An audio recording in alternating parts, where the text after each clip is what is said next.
আমার নাম হলো দীপালি রবি দাস। আমার বাসা হলো নতুন বাজার।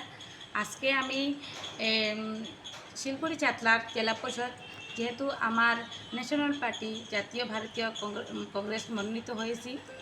আর আমি বেশ গর্বিত যে আমি এতদিন থেকে যে আমি কংগ্রেস করছি, আজকে কংগ্রেস থেকে আমি টিকিট পাইছি। আমি অনেক বেশি গর্বিত যে এই দুর্দিনে যে আমার কংগ্রেস এত ভালোভাবে আমাকে টিকিট দিয়েছে, যাতে বিজেপি যেভাবে টিকিটের জন্য দুর্নীতি করেছে সেইভাবে আমার সঙ্গে কোনো কিছু এভাবে হয়নি।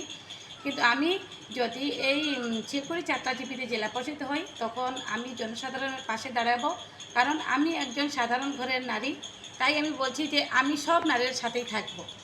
আর দুর্নীতি যে হয়েছে পরপর, মানে যে জেলা পরিষদ ছিলেন 5 বছর করে 10 বছর যে জেলা পরিষদ ছিলেন, আমি ফিল্ড ভিজিট করেছি, অনেক জায়গাতে গিয়েছি যে রাস্তা নেই, ওদেরকে অনেক অসুবিধা, রাস্তা নেই, জলের অনেক প্রবলেম।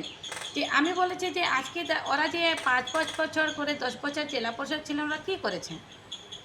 ওরার তো কাজ কিছু ছিল, মানে লোকের কাছে আমরা যে প্রতিনিধি হই, কিসের জন্য হই? আমরা তো দেশের জন্য হই, আমাদের জনসাধারণের জন্য হই। কিন্তু আমি যদি একজন প্রতিনিধি হওয়ার পরে যদি আমি মানুষের পাশে যদি দাঁড়াই না, তবে প্রতিনিধি হওয়ার আমার কোনো অধিকার নেই। আমি এটাই বলবো, আমি বিশেষ করে এটাই বলবো যে আমি আমার জনসাধারণকে হাত জোড় করে বলছি যে আপনারা একবার আমাকে ভোট দিয়ে আপনার পাশে দাঁড়াবার সুযোগটা দিন।